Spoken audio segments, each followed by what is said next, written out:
अगर आज ये हॉस्पिटल के बेड पे पड़े हैं तो कुछ पत्रकारों के 3rd डिग्री टॉर्चर के वजह कहीं ना कहीं इस पीके आर्यन जो बेड पे आज पड़ा हुआ है ना, उसके 50% जिम्मेदार सिर्फ और सिर्फ आप हैं। कान खोल कर सुन लीजिए मनीष कश्यप जी, मैं आप ही से कह रही हूँ। जाइए आप मैक्स हॉस्पिटल में, कहाँ सोए हुए, कहाँ छुपे पड़े हुए हैं, जाइए ना और बताइए कि किसकी वजह से उसकी ये हालत हुई है। दुनिया को सच्चाई बताइए ना। चल रहे हैं पद चिन्हों पर जो चलने वाले कुछ दल्ले हैं, जिन्हें ये लग रहा है कि आप जिस प्रकार से चिल्लाकर आगे बढ़ गए हैं तो हम भी उस प्रकार से चिल्लाकर आगे बढ़ रहे हैं।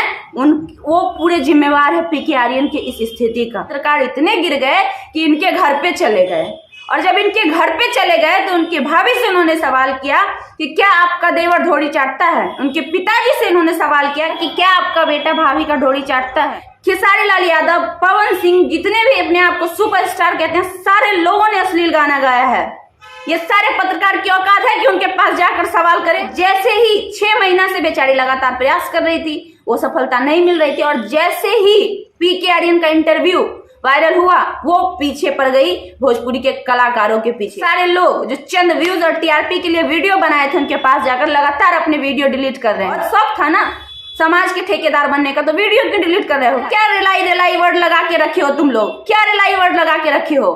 अगर तुम्हारा बाप गलती करेगा तो तुम उसको रेलोगे। ये रिलाई वर्ड आया कहां से पत्रकारिता में? शर्म आनी चाहिए आपको। आप पत्रकारिता को बदनाम कर रहे हैं, अपने आप को सन ऑफ बिहार कहकर। 2 लाख फॉलोवर थे आपके जब आप आयंस के घर पे डेरा डाले थे। कहाँ गया वो आयंस का 8 करोड़? जवाब दीजिएगा आप। पत्रकार के नाम पर पत्रकारिता को बदनाम क्यों कर रहे हैं? एक्सपोज बिहार, विकास राज हर चीजों पे सही मुद्दा को उठाता है, तो आपके जो झुंड हैं, वो सारे झुंड मिलकर उनकी रेलाई करते हैं। आप होते कौन है रेलाई करने वाले? जब तक बिहार सरकार अपनी ओर से कोई पहल नहीं करेगी, अश्लीलता कभी खत्म नहीं होगा। आप लिखित ले लीजिए हमसे, मैं आपको लिख कर स्टाम्प पेपर पे देती हूँ। आप जैसे 1000 पत्रकार पैदा ले लेंगे ना, तब भी भोजपुरी से अश्लीलता खत्म नहीं होगी।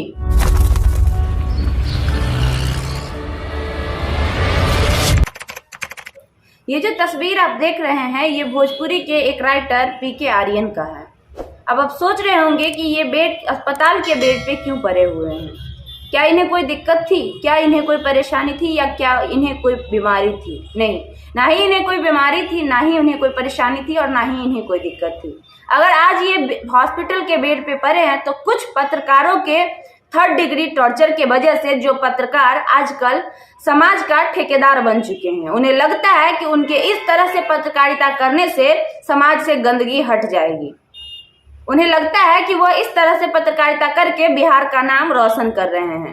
पिछले कई दिनों से ये चीजें देखी जा रही है कि आजकल कुछ पत्रकारों के झुंड, जो कि अपने आप को बिहार का बेटा कहते हैं, लोगों को इस प्रकार से 3rd डिग्री टॉर्चर करते हैं कि आज आपको प्रमाण मिल गया कि एक व्यक्ति मौत के मुंह में जूझ रहा है, एक व्यक्ति डिप्रेशन में आ गया है, जो अपनी जिंदगी से लड़ रहा है। उन पत्रकारों को लगता था कि अगर हम ऐसा करेंगे तो कुछ नया होगा। और सबसे बड़ी बात मैं आपको बताना चाहती हूँ कि ये पत्रकार इतने नीचे गिर गए हैं कि लगातार पीके आर्यन को ट्रोल किया जा रहा था इन लोगों के द्वारा। एक पत्रकार नहीं, लगभग कई पत्रकार लगातार जाके सवाल कर रहे थे, और उनसे भी, उस 3rd डिग्री से भी इन लोगों का मन नहीं भरा। तो कुछ पत्रकार इतने गिर गए कि इनके घर पे चले गए, और जब इनके घर पे चले गए तो उनके भाभी से उन्होंने सवाल किया कि क्या आपका देवर ढोरी चाटता है। उनके पिताजी से उन्होंने सवाल किया कि क्या आपका बेटा भाभी का ढोरी चाटता है। अरे थोड़ा सा भी तो शर्म करो कि तुम क्या पूछ रहे हो, तुम्हारी शैली कहाँ जा रही है, और तुम खुद को पत्रकार कहते हो। पिछले 1.5 साल से मुझे लगता है हमारे चैनल, लगभग हमने स्टार्ट किया था 2020 के अक्टूबर में, हम लगातार ये देख रहे हैं कि भोजपुरी में हर रोज एक नया पत्रकार जन्म लेता है। हर रोज एक नया पत्रकार जन्म लेता है जो कि अपने आप को पत्रकार कहता है। ना ही उसे बोलने का तरीका पता है, ना ही उसे सवाल करने का तरीका पता है, ना ही उसे टाइटल का पता है, और वो पत्रकार अपने आप को पत्रकार कहते हैं। अब आप सोच रहे होंगे कि आखिर क्यों भोजपुरी इंडस्ट्री में हर रोज एक नया पत्रकार जन्म लेता है। आइए हम आपको बताते हैं कि भोजपुरी इंडस्ट्री में हर रोज एक नया पत्रकार क्यों जन्म लेता है। भोजपुरी इंडस्ट्री में होता क्या है ना कि बहुत सारे लोग जब इंटरव्यू करते हैं तो उनके वीडियोस वायरल होते हैं, और जब उनके वीडियोस वायरल होते हैं तो जो लोग रहते हैं जिनका धंधा चौपट हो रहता है, जो लोग रहते हैं जो निठल्ले पड़े रहते हैं, उनको लगते हैं क्यों ना इसे हम अपना धंधा बना ले, और जाते हैं यहाँ से पटना के बाकरगंज में और 1000 रुपये से 1200 तक का एक माइक खरीद लेते हैं और चले जाते हैं भोजपुरी इंडस्ट्री के लोगों के पास न्यूज करने के लिए, ये कहकर कि हम पत्रकार हैं। उन सबसे हम ये सवाल करना चाहेंगे, तुम्हें पत्रकारिता करने का हक किसने दिया? कहां से तुम्हें पत्रकारिता करने का हक मिला? और तुम्हारे पास कौन सी लाइसेंस है, कौन सी डिग्री है जो तुम अपने आप को पत्रकार कहते हो? चंद व्यूज के लिए, चंद व्यूज और टीआरपी के लिए ये लोग इतने नीचे हद तक गिर गए हैं आज, जिसकी कोई लिमिट नहीं है। और सबसे बड़ी बात, एक चीज हमेशा से नोटिस किया जाता है कि जब भी कोई पत्रकार एक व्यक्ति का इंटरव्यू करता है और अगर उसका वीडियो वायरल हो गया तो सारे जो दल्ले हैं जो उसके इर्द गिर्द हैं, कुछ पत्रकारों का जो झुंड आजकल चल रहा है, वो सारे जाकर वहां अपना डेरा डाल लेते हैं। क्यों? इसीलिए कि उनको लगता है कि वहां डेरा डालने से हमारा पेट भरेगा, वहां डेरा डालने से हमारा रोजी रोजगार चलेगा। अरे भाई, मैं एक सवाल का जवाब दे दीजिए ना आप। जहां पर एक पत्रकार अगर पहुंच ही गया, उस पत्रकार ने उस आवाज को उठा ही दिया, उस पत्रकार ने न्यूज बना ही दिया, तो फिर आपको क्या जरूरी है उसी न्यूज को दोहराने की? उसकी कोई जरूरत नहीं है, लेकिन न्यूज को इसीलिए दोहराया जाता है क्योंकि उन्हें लगता है कि इस न्यूज से वायरल हुआ है वो व्यक्ति, तो हम भी जाएंगे तो हमारा भी न्यूज वायरल होगा और हमारा भी व्यूज आएगा। आज सबसे ज्यादा तकलीफ में वो व्यक्ति उस बेड पे पड़ा हुआ है, उसका पूरा परिवार पे क्या बीत रहा होगा, कभी अपने आप को उस जगह पे रख के देखिए। मैं मानती हूँ उन्होंने अश्लील गाना गाया, मैं मानती हूँ कि भोजपुरी में अश्लीलता है, अश्लीलता भोजपुरी में आप खत्म कर देंगे और इस तरह से खत्म करेंगे कि व्यक्तियों की जान चली जाए। किसने आपको अधिकार दिया कि किसी व्यक्ति को आप इतना टॉर्चर करो कि उसकी जान चली जाए? आइए आपको बताते हैं जब क्या हुआ ना कि आज से पिछले 2-3 सप्ताह से एक गाना लगातार भोजपुरी इंडस्ट्री में चल रहा है जो कि चंदन चंचल ने गाया है, और वो व्यक्ति पीके आर्यन जो कि अस्पताल के बेड पे पड़ा हुआ है, उनके द्वारा लिखा गया था। और जब इस पर एक वीडियो बना, एक न्यूज वाले ने जाकर पत्रकारिता की, तो उसके पीछे लगातार न्यूज वालों की झुंड जो कि टीआरपी के पीछे भागते हैं, जिन्हें व्यूज का लालच होता है, जिन्हें लगता है कि व्यूज हमें और कहीं से नहीं मिलेगा, हमारी औकात नहीं है व्यूज लाने की, हमारी औकात नहीं है दूसरे न्यूज करके व्यूज पाने की, पीछे पड़ गए उसके। और लगातार पीछे ही नहीं पड़े, शर्म तो इतनी शर्म की बात है कि सबसे गिरी हुई हरकत तो उन लोगों ने तब किया जब वो उनके घर पे पहुंच गए, उनकी माँ से, उनकी पत्नी से, उनकी भाभी से सवाल करने लगे। उन्हें लग रहा था कि ये सवाल करके वो बहुत अच्छा कर रहे हैं, लेकिन आज उनको पता चलेगा कि उन्होंने ये सवाल करके कितना गलत किया है। अगर उस व्यक्ति को कुछ हो जाता है तो उन सारे पत्रकार को पता चलेगा कि पत्रकारिता का नियम क्या होता है और पत्रकारिता, गलत पत्रकारिता करने से क्या क्या होता है। हम तो सीधे तौर पे अगर कहेंगे, हम सीधे तौर पे कहेंगे पीके आर्यन और उनके परिवार वालों से, या अगर उन्हें किसी भी तरह का कुछ होता है तो आप उन सारे पत्रकारों पर लीगल एक्शन लीजिए, ताकि उन्हें पता चले किसी के साथ पत्रकारिता की जाती है, 3rd डिग्री टॉर्चर नहीं किया जाता है। और तो और मुझे शर्म आती है ये कहते हुए कि अब क्या हुआ ना, एक चीज हुआ कि जब पीके आर्यन के साथ अश्लीलता पर सवाल किया जा रहा था और उनके वीडियोस वायरल हो रहे थे, तो कुछ पत्रकारों ने सोचा क्यों ना कुछ नया करे, और उन्हें तब याद आया कि आज से 3-4 महीना पहले एक बुलेट राजा जो गायक है उसने एक गाना गाया था, आज भर ढील दा, तो क्यों ना हम वहां पहुंच के उससे न्यूज बनाए और हम अपने व्यूज पाए, टीआरपी पाए। और वो पहुंच गए बुलेट राजा के पास और एक व्यक्ति का 2 लोग 2 साइड से बैठकर इस प्रकार से उससे सवाल जवाब करने लगे। उसे हम 3rd डिग्री भी नहीं, 4 डिग्री 5 डिग्री टॉर्चर भी कह सकते हैं। इस प्रकार से उन्होंने उसे टॉर्चर किया। और एक बहुत बड़ा बात आपको बताते हैं, ऐसी बात नहीं है कि अश्लीलता पहली बार भोजपुरी इंडस्ट्री में हुई है, ऐसी बात नहीं है कि अश्लील गाने सिर्फ पीके आर्यन ने लिखे, ऐसी बात नहीं है कि अश्लील गाना सिर्फ बुलेट राजा ने गाया है। आज से कई साल पीछे चले जाइए, खेसारी लाल यादव, पवन सिंह, जितने भी अपने आप को सुपरस्टार कहते हैं, सारे लोगों ने अश्लील गाना गाया है। ये सारे पत्रकार की औकात है कि उनके पास जाकर सवाल करें? नहीं करेंगे। करेंगे क्या? ये कर नहीं पाएंगे, ये उनके पास तक पहुंच नहीं पाएंगे, उनको वहां पहुंचने नहीं दिया जाएगा। इनकी इतनी हैसियत नहीं है कि वो वहां तक पहुंच सके। कुछ पत्रकार नहीं, यूट्यूबर आप कह सकते हैं, किसी भी तरह से पैरवी लगाकर वहां पहुंच भी जाते हैं तो उनकी औकात नहीं होती है उनसे अश्लीलता पर और उनसे किसी भी तरह पर का सवाल करने का जो कि अगेंस्ट में हो। क्यों? इसीलिए नहीं कर सकते हैं क्योंकि अगर वो पूछ लेंगे ना वो सवाल, तो दोबारा जब वो जाएंगे इंटरव्यू करने के लिए तो उनको लात मारकर भगा दिया जाएगा। इनफैक्ट उनको वहां तक पहुंचने नहीं दिया जाएगा। बहुत ऐसे गाना है जो पहले गाए गए थे और बहुत ऐसे गाने हैं जो अश्लील की हद तक अश्लील है, जो कि खेसारी लाल, पवन सिंह और उन सभी सिंगरों का है जिन्हें सुपरस्टार आज भोजपुरी में कहा जाता है। आपको पता है उनके पास तक पहुंचने के लिए परमिशन लेना पड़ता है। और ये जो दल्ले, जो नए नए पत्रकार उभर कर आते हैं, 1000 रुपये माइक वाला फेसबुक या पत्रकार जो अपने आप को पत्रकार कहते हैं, वो उनके पास जाते हैं जो निम्न स्तर के लेखक होते हैं, जो नॉर्मल लेखक होते हैं, जो नॉर्मल गायक होते हैं, उनके पास जाते हैं क्योंकि उनके पास वो आसानी से पहुंच सकते हैं, उनसे वो आसानी से सवाल जवाब कर सकते हैं। लेकिन वो उनके पास नहीं जाते हैं जो इसके जन्मदाता हैं। आज भोजपुरी में अश्लीलता नहीं आई, इससे कई साल पहले आप उलट के देख लीजिए। अगर नहीं जानकारी है तो एक बार जाइए भाई मेरे, एक बार पलट के देखिए इतिहास के पन्ने। बहुत सारे बड़े लेवल के सिंगरों ने गंदे गाने गा रखे हैं, लेकिन आप उनसे सवाल नहीं कर पाएंगे। इसलिए नहीं कर पाएंगे कि आप वहां तक पहुंच नहीं पाएंगे, आपकी हैसियत नहीं है वहां तक पहुंचने की। तो आप एक निम्न वर्ग के नए कलाकारों के पीछे हाथ धोकर पड़ जाते हैं अपनी टीआरपी के लिए। सबसे पहले मैं बताना चाहूंगी, आप सोच रहे होंगे कि बार बार मैं व्यूज और टीआरपी की बात क्यों कर रही हूँ। ये HT भारत एक महिला पत्रकार है, हालांकि मैं भी एक महिला पत्रकार हूं, लेकिन आज उनके ऊपर भी सवाल खड़ा करने का मन कर रहा है हमें। इससे पहले उनका एक भी वीडियो वायरल नहीं हुआ था, इनफैक्ट उनका नाम भी कोई नहीं जानता था कि HT भारत नाम का कोई न्यूज भी है। इस क्षेत्र में, लोकल इस क्षेत्र में, स्पेशली भोजपुरी के क्षेत्र में कोई नहीं जानता था कि HT भारत नाम का कोई न्यूज भी है। इनफैक्ट हम पिछले 1.5 सालों से करें, हमने आज तक HT भारत को नहीं देखा। पहली बार हमने HT भारत को देखा PK आर्यन का इंटरव्यू लेते हुए, तब जाके हमने जाना कि ये एक महिला पत्रकार है जो कि इंटरव्यू करती हैं। और जैसे ही 6 महीना से बेचारी लगातार प्रयास कर रही थी, वो सफलता नहीं मिल रही थी, और जैसे ही PK आर्यन का इंटरव्यू वायरल हुआ, वो पीछे पड़ गई भोजपुरी के कलाकारों के पीछे। उन्हें लगा कि अरे वाह, इससे ज्यादा तो TRP हमें कहीं मिल ही नहीं सकता है, क्यों ना हम अपना डेरा डंडा इधर ही डाल ले और एक मुद्दा बना ले अश्लीलता, और उसके पीछे अपना रोटी सेक ले। निम्न स्तर के लेखक जो कि उन्हें समय दे सके, जिनके पास वो पहुंच सके, और लगातार न्यूज करने लगी। आज उन पे क्या बीत रहा होगा वो उनका दिल और उनका आत्मा जान रहा होगा। और शर्म करो, जब आज ये PK आर्यन की स्थिति हुई है तो सारे लोग जो चंद व्यूज और TRP के लिए वीडियो बनाए थे उनके पास जाकर लगातार अपने वीडियो डिलीट कर रहे हैं, इस डर से कि जब अगर PK आर्यन को अगर कुछ हो जाता है तो फिर मेरा क्या होगा। क्यों वीडियो डिलीट कर रहे हो? बहुत शौक था ना समाज के ठेकेदार बनने का, तो वीडियो क्यों डिलीट कर रहे हो भाई? चलाओ ना वीडियो और जाओ, अभी जाओ ना, बेड पे पड़ा हुआ अभी भी सवाल कर लो ना कि क्यों बेड पे पड़े हुए हैं आप अश्लील गाना गाकर।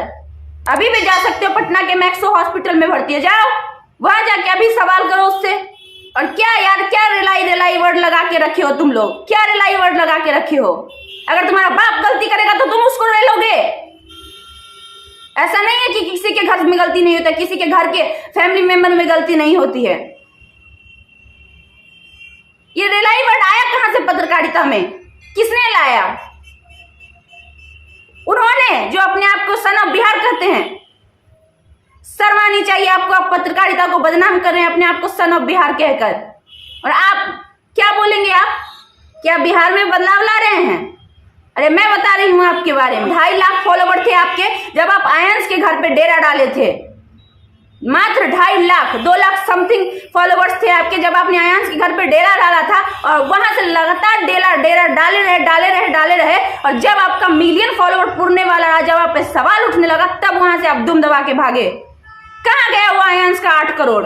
जवाब दीजिएगा आप, क्यों नहीं जवाब दे रहे? अभी तो सारे लोग आपसे जवाब पूछ रहे हैं। आप सन ऑफ बिहार है ना, तो दीजिए ना जवाब।